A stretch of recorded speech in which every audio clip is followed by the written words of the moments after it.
On dit que les Anunnaki étaient une race secrète d'extraterrestres ou de surhommes qui existait à l'aube de l'humanité. Beaucoup de gens prétendent qu'ils sont une œuvre de fiction ou de fantaisie, mais il y a beaucoup de preuves affirmant l'existence des Anunnaki. Certains scientifiques et chercheurs pensent qu'ils pourraient avoir été des extraterrestres qui ont créé l'humanité, mais d'autres affirment qu'ils ne sont rien de plus que l'œuvre d'une légende urbaine. Avant de commencer, n'oubliez pas d'appuyer sur le bouton j'aime et d'activer la cloche de notification pour recevoir d'autres vidéos. La haute culture sumérienne. Selon les livres d'histoires officiels, les Sumériens auraient vécu aux alentours de 5000 ans avant Jésus-Christ, ce qui en fait l'une des premières, sinon la toute première civilisation humaine à avoir foulé la Terre. Ils vivaient dans le sud de la Mésopotamie, mais ils étaient bien plus avancés que toutes les autres civilisations qui sont apparues dans les années suivant leur disparition. Pour beaucoup de gens, les Sumériens sont soupçonnés d'être la première haute culture mondiale. Ils ont également été les premiers à utiliser un système d'écriture pour documenter l'histoire, les règles, les informations importantes et l'éducation. Nous ne comprenons pas entièrement comment ils ont pu mettre au point une méthode aussi complexe pour conserver des traces, mais ce qu'ils ont pu faire avec si peu de ressources et de connaissances est impressionnant. Si vous pensez que nous avons des tonnes de gadgets high-tech aujourd'hui, pensez à ceci. Oui, le smartphone dans votre poche est bien plus puissant que n'importe quel ordinateur ou technologie disponible il y a 30 ou 40 ans. Mais repensez à l'aube de l'humanité, à l'époque des hommes des cavernes et des peintures rupestres. À cette époque, un groupe d'humains était capable de communiquer entre eux en utilisant uniquement des textes gravés qu'ils avaient eux-mêmes créés. Ils étaient capables de mener des conversations complètes et de garder trace des paiements et des dettes en n'utilisant rien de plus qu'une tablette d'argile et une pierre. Étonnant, non ? Pour mettre cela en perspective, les anciens Égyptiens sont souvent considérés comme l'une des civilisations humaines les plus avancées de tous les temps. Nous avons des raisons de croire qu'ils utilisaient l'eau courante et d'autres formes de plomberie et qu'ils ont réussi à construire des pyramides ridiculement énormes. Ils ont fait tout cela avec des outils manuels et des machines qu'ils ont inventées à partir de métal brut, de bâtons et de cordes. Mais notez bien que les Sumériens faisaient tout cela au moins 2000 ans avant la création de l'Égypte. Les Sumériens ont également été les premiers à inventer la roue, les installations de stockage, les systèmes d'irrigation à rétention d'eau, le gouvernement, ainsi que l'argent et les prêts. Les Sumériens ont rencontré d'innombrables difficultés tout au long de leur vie, et pour la plupart, ils étaient à la merci de la nature pour assurer leur survie. Ils ont dû faire face à d'innombrables sécheresses au fil des ans, ce qui les a probablement amenés à développer des moyens de retenir l'eau dans de grands réservoirs, puis d'arroser leur culture pendant les périodes sans pluie. Ils se sont installés autour des fleuves Tigre et Euphrate, et, tout comme les Égyptiens, ils ont utilisé le ciel, le soleil, la lune et les étoiles pour développer un calendrier très élémentaire. Cela les aidait à comprendre quand ils devaient planter les cultures et quand ils devaient les récolter. Ils étaient également en mesure de prévoir les sécheresses ou les périodes de fortes pluies afin d'adapter leur agriculture à ce que Dame Nature leur réservait. Pour aller encore plus loin, les Sumériens ont également créé la première métropole du monde, connue sous le nom d'Uruk. Ensuite, ils ont fondé Babylone, qui est restée l'une des villes les plus importantes du monde pendant des milliers d'années. Les dieux sumériens. Vous serez peut-être surpris d'apprendre que les Sumériens, contrairement à de nombreuses civilisations, vénéraient des dieux à l'apparence humaine. Nous savons qu'à cette époque, beaucoup d'humains vénéraient des objets inanimés comme le soleil, les nuages, la lune ou d'autres objets. Les Sumériens avaient cependant des croyances différentes. Ils vénéraient une multitude de dieux qui, selon eux, contrôlaient tout sur la terre. Ils adoraient On, le dieu du ciel, Enki, le créateur de la terre, et Enlil, le dieu du vent. Ils vénéraient également Nama, qui était considéré comme la source de toute vie. Il prétendait également qu'Hanouna était le nom d'un conseil divin d'anciens. Les Sumériens prétendaient que les Anunnaki étaient membres de ce conseil et qu'ils supervisaient tout ce que l'humanité faisait ou créait. Nous en reparlerons dans un instant. Les Anunnaki étaient-ils plus que des dieux ? Un archéologue français nommé Paul-Émile Botta a été le premier homme à fouiller les vestiges d'une cité sumérienne. Il s'est rendu dans une région proche de l'Irak, à un endroit connu aujourd'hui sous le nom de Khorsabad. Il avait pour mission de localiser et de documenter divers lieux mentionnés dans la Bible. Et les cités perdues des Sumériens étaient les premières sur sa liste. Dans les vestiges de la ville, qui étaient depuis longtemps recouverts de sable, de boue et de poussière, il a trouvé 14 tablettes, qui, selon de nombreuses personnes, sont les premiers documents historiques jamais écrits par l'homme. Ces tablettes sont vraiment incroyables, mais il faudra plusieurs décennies avant que nous puissions comprendre l'histoire qu'elles racontent. Parmi les tablettes, quelques-unes se contredisaient, remettant en question la validité de leur contenu. Les tablettes montraient des images d'humains, ainsi que des êtres géants appelés les Anunnaki.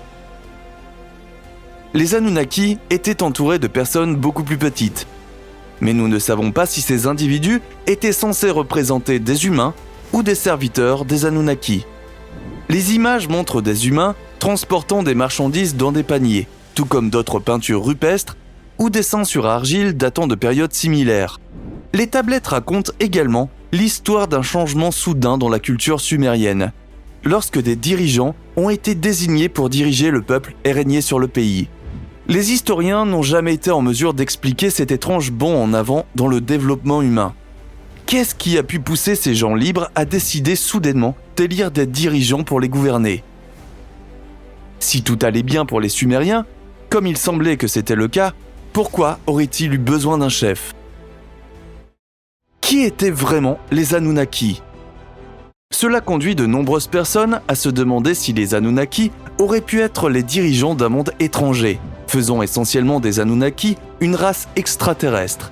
Si ces extraterrestres régnaient sur d'autres mondes, il serait logique qu'ils présentent le sens du commandement aux humains et les aident à élire un dirigeant qui s'occuperait d'eux de la meilleure façon possible. Une théorie a été partagée qui, il est vrai, est un peu difficile à croire. Cette théorie suggère que les Anunnaki étaient une race extraterrestre qui habitait une planète connue sous le nom de Nibiru. Cette planète avait été solidement établie et aurait eu un sens moral très élevé. Cependant, les Anunnaki ont fini par détruire l'atmosphère de leur planète et ont été contraints de fuir à la recherche d'autres mondes. Ils auraient ensuite ramené des ressources sur leur planète natale de Nibiru pour essayer de sauver leur race de l'extinction. Cette théorie prétend qu'ils ont visité la Terre et créé l'humanité afin de récolter de l'or et d'autres métaux précieux pour eux. Imaginez avec moi un instant. Nous exploitons l'or depuis des années et il est souvent considéré comme l'un des métaux les plus précieux sur Terre. En ce moment même, l'or se trouve dans des dizaines d'endroits cachés dans le monde, enfermé derrière des portes métalliques géantes qui protègent le métal des regards indiscrets. Si c'est vraiment la mission de l'humanité, alors il est possible que la mission d'extraction de l'or ait fait son chemin dans les plus hautes formes de gouvernement, ce qui explique pourquoi la plupart des systèmes monétaires dans le monde utilisent l'or comme base. Les tablettes Anunnaki continuent et racontent l'histoire d'une race distincte de personnes connues sous le nom d'Ijiji. Ces gens auraient probablement été ceux qui étaient beaucoup plus petits que les Anunnaki, car ils auraient été des esclaves. Ces esclaves ont été mis ici pour travailler aux côtés des Sumériens et extraire l'or, le rendant aux Anunnaki lorsqu'ils auraient terminé. Ils auraient exploité plusieurs régions de la Mésopotamie et auraient ensuite renvoyé cet or chez eux, sur Nibiru. La théorie conclut que les Anunnaki n'étaient pas des dieux, comme les Sumériens le pensaient à l'origine. Il s'agissait plutôt d'extraterrestres qui utilisaient la Terre pour ses ressources, puis nous laissaient dans l'ignorance lorsqu'ils n'avaient plus besoin de nous. Le travail des Anunnaki sur Terre. En 1976, un auteur et chercheur nommé Zecharia Sitchin a creusé profondément dans l'histoire des Anunnaki et a découvert que plusieurs des anciennes tablettes avait été mal interprété. Il affirme qu'il y avait plusieurs erreurs dans les rapports historiques et a mis au point sa propre méthode de traduction des tablettes. Il affirme que sa nouvelle compréhension des tablettes changerait à jamais l'histoire des Sumériens, celle de l'humanité. D'après ses recherches, il pense que les Anunnaki n'étaient pas des dieux ou des anciens. Au contraire. L'interprétation la plus directe du texte les désignerait comme étant ceux qui sont venus des étoiles. Cela ajoute plus de carburant à la théorie des Anunnaki étant des extraterrestres. Il dit que les Anunnaki auraient installé des villes sur la Terre il y a plus de 400 000 ans et auraient activement exploité notre planète pendant des centaines de milliers d'années avant que l'humanité ne fasse son apparition. Cela nous amène à nous interroger sur l'âge réel de l'humanité. Quel est l'âge réel de l'humanité ? De nombreux écrits scientifiques vous feront croire que l'homme a des centaines de milliers d'années. Cependant, les preuves que nous avons trouvées ne soutiennent pas cette théorie. Selon divers chercheurs et des techniques de datation avancées, l'homme moderne ne serait apparu sur Terre qu'il y a 10 000 à 6 000 ans. Il est possible que les hommes des cavernes et des singes aient pu marcher sur l'autre avant cela, mais il y a un saut important dans la génétique humaine qui ne peut pas encore être expliqué. C'est pourquoi les plus anciens humains modernes, dont l'ADN est similaire au nôtre, pourraient n'avoir existé que pendant environ 10 000 ans. Cela ouvre de nombreuses possibilités quant aux races de pré-hommes ou d'animaux qui auraient parcouru la Terre avant l'apparition de l'homme moderne. Pour l'instant, nous ne disposons tout simplement pas de suffisamment de preuves ou de données pour affirmer de manière définitive quand l'humanité actuelle a commencé. Cependant, les données semblent indiquer que notre race n'existe que depuis quelques milliers d'années.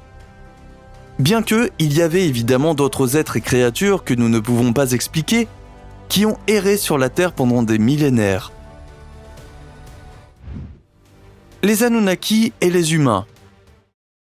Ceci nous amène à la théorie du chaînon manquant, qui expliquerait le saut soudain dans l'histoire de l'humanité qui nous a fait passer du stade de singe sans cervelle à celui d'humain moderne capable de pensées complexes. Certains chercheurs et documents historiques des Sumériens suggèrent que les Anunnaki ont génétiquement modifié l'humanité, en s'accouplant potentiellement avec les premières créatures humanoïdes, et ont ainsi créé l'humanité telle que nous la connaissons. Selon cette théorie, les Anunnaki se sont mis en colère contre le travail réalisé sur Terre, et ont donc créé une nouvelle race de serviteurs qui poursuivraient leurs opérations minières. Ils disaient que le dieu Enki, qui était le concepteur de cette nouvelle race d'humains, et qu'il a nommé sa nouvelle création Adamu, ce qui expliquerait évidemment la création d'Adam et Ève dans la Bible. Adamu aurait été un prototype humain, Ève étant l'humain suivant capable de se reproduire. La théorie prétend que la plupart des Anunnaki voulaient laisser l'humanité derrière eux. Mais qu'Enki était incroyablement satisfait de son travail. Les Anunnaki savaient qu'une grande inondation et d'autres désastres naturels étaient à l'horizon.